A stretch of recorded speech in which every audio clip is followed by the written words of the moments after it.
আজকে প্রধান উপদেষ্টা জাতীয় ঐক্যমত্য কমিশনকে নিয়ে রাজনৈতিক দলগুলোর সঙ্গে প্রথম সভায় মিলিত হয়েছিলেন এবং এই সভায় তিনি সংস্কার যে প্রয়োজনীয়তা এবং সংস্কার যে করা প্রয়োজন সে বিষয়ে তিনি কথা বলেছেন এবং রাজনৈতিক দলগুলোর কাছে তিনি আহ্বান জানিয়েছেন যে এই সংস্কারের যে রিপোর্টগুলো প্রত্যেকটি কমিশনগুলো যেগুলো প্রদান করেছে সেগুলোর উপরে আলাপ আলোচনা হবে, দলগুলো সেগুলো নিয়ে কথা বলবে কমিশনগুলোর সঙ্গে এবং একটা ঐক্যমতে পৌঁছানোর চেষ্টা করা হবে, সেটাই আপনার মূল কথা।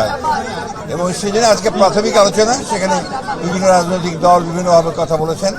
আমরা আশা করব যে খুব দ্রুত এই সংস্কারের যে ন্যূনতম ঐক্যমত যা তৈরি হবে সেটার উপর ভিত্তি করে অতি দ্রুত জাতীয় নির্বাচন অনুষ্ঠিত হবে, এটাই আমাদের প্রত্যাশা।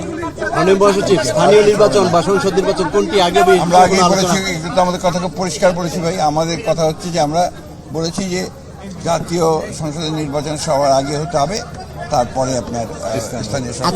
আজকের আলোচনাটা কি মানে শুধুমাত্র ইন্ট্রোডিউস করা, অন্যান্য শুধু ইন্ট্রোডাকশন, আজকের অন্য কোনো কিছু হয়নি। এই আলোচনায় বিভিন্ন রাজনৈতিক দল বিভিন্ন কথা বলেছে, সেগুলো তাদের নিজস্ব মতামত বলেছে, কিন্তু একদম পজিটিভ কনস্ট্রাকটিভ কিছু আলোচনা আজকে সেভাবে হয়নি, আর সুযোগও ছিল না, কারণ আজকে পরিচিতি মতো একটা ব্যাপার ছিল।